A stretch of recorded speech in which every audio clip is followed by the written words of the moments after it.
Jeep Gladiator, first year ownership. How is this puppy and would I buy it again?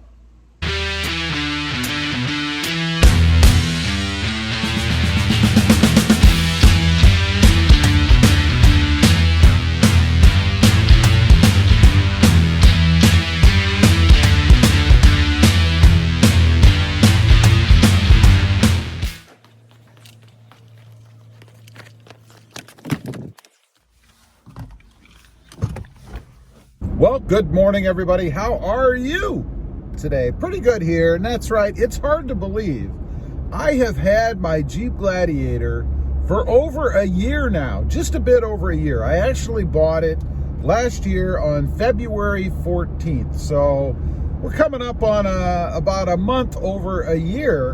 And how is it anyway? Would I buy it again? What problems? What can you expect if you're buying a Jeep Gladiator? You know, Jeep doesn't have the best reputation out there for reliability and trouble-free ownership. So I'm going to give you an idea of what to expect if you're looking to buy the Jeep Gladiator. And first of all, let me tell you that absolutely I would buy it again and again and again because I love the Jeep Gladiator. So I want to get that out of the way right off the bat, because so many times in these kind of videos, you know, the person talking to you guys starts off with all the negatives and all the garbage. And I'm not saying that there aren't any negatives, because there have been, but I just want to make it clear right off the bat that I love this truck and I would absolutely buy it again. And I would certainly recommend it to anybody who's, you know, in the market or looking for a mid-size truck out there. So what has my experience been? Well, sticking with the positives right off, it's been fantastic. You know, I took this truck, wife and I did, on a long distance trip, and it was fantastic.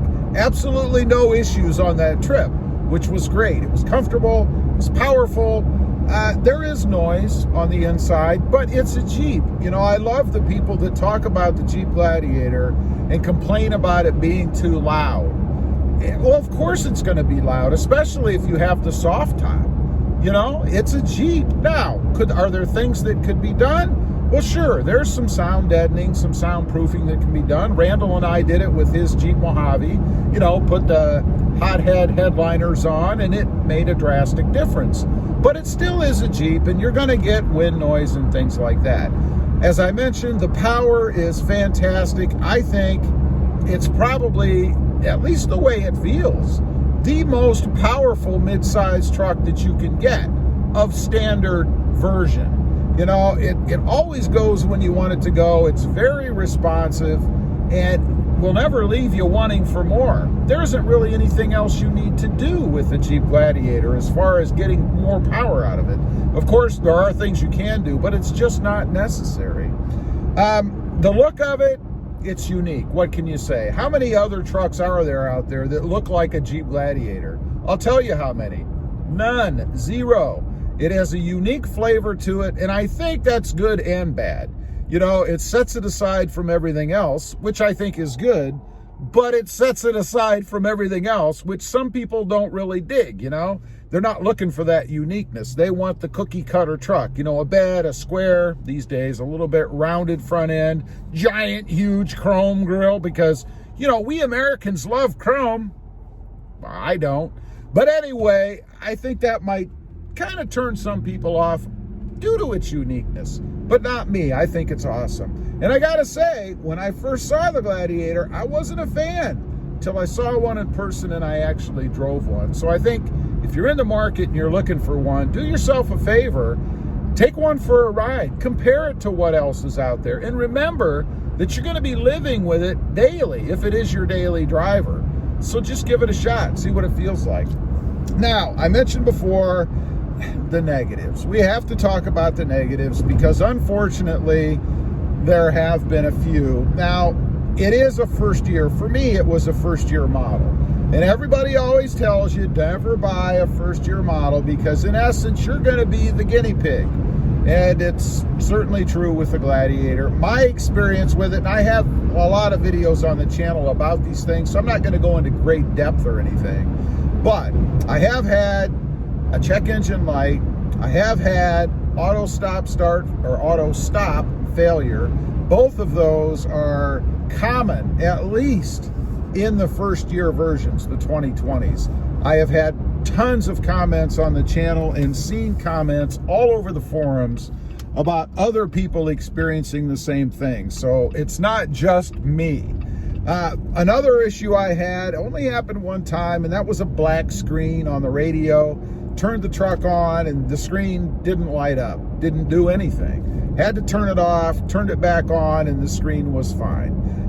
That seems to be a thing with Mopar radios. You know, I had the same thing happen in my wife's Jeep Wrangler, or she told me the same thing happened only once, and the same thing in a Ram Rebel that I had several years ago, and I think that might have been a first-year model as well.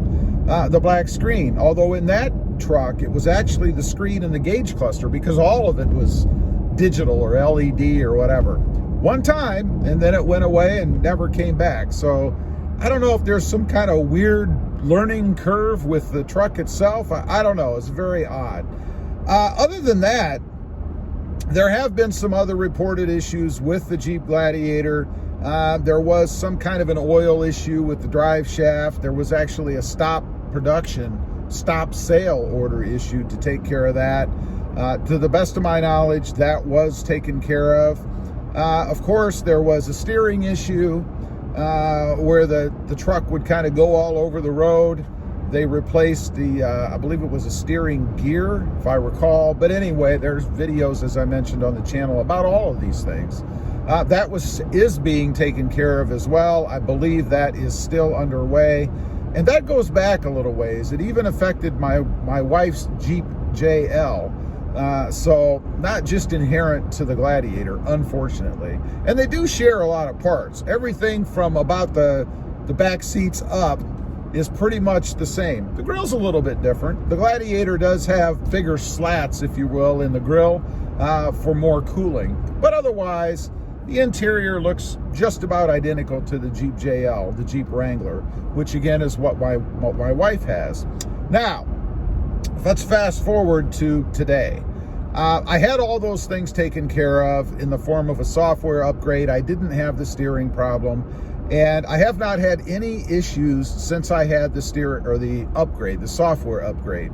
That took care of the check engine light and the auto stop failure. The black screen has, as I mentioned, never appeared again. So it's been spot on since then. And I gotta say, it's too bad that it wasn't from the beginning, because there's nothing more I would like than to sit here and tell you that I've had no issues, because the truck deserves that. It's that awesome. But I can't do that. I gotta be real with you guys. I gotta be honest. I will say that I've gotten a lot of reports from people who have bought the 2021 version and several who had the 20s that they didn't have any of those problems. So to me, I hope that means Jeep has sorted that out so that you don't have to deal with them initially when you get the truck. I love it. I think it's awesome. Again, I would highly recommend it. I love driving this truck. For anybody out there who is interested, I know people ask about fuel economy. I'll give you that real quick. And this is primarily driving at speeds of 50 miles an hour or lower, probably an average of around 38 miles per hour.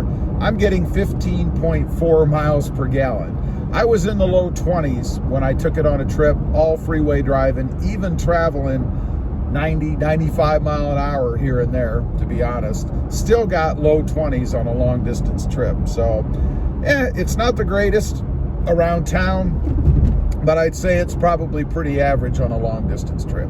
Leave a comment, let me know what you think. If you have a Jeep Gladiator, what has your driving experience been? And if you're in the market, what scares you about getting a Gladiator? I'd be curious to know. Also, real quick, I have 2 other channels. Rob Motive, where I'm giving away a train horn right now, if you want to check that out and enter. It's all about my 2020 Toyota Tacoma. And Rob Motive Civic, all about my experiences with the Honda Civic Sport Hatch and the Civic Type R. Check them out. If you like them, do me a favor. Please consider subscribing. Don't forget to click that notification bell so that you don't miss out on any upcoming videos. And do me a favor, smash that subscribe button on the way out. Thanks for watching. Stay safe out there. Bye.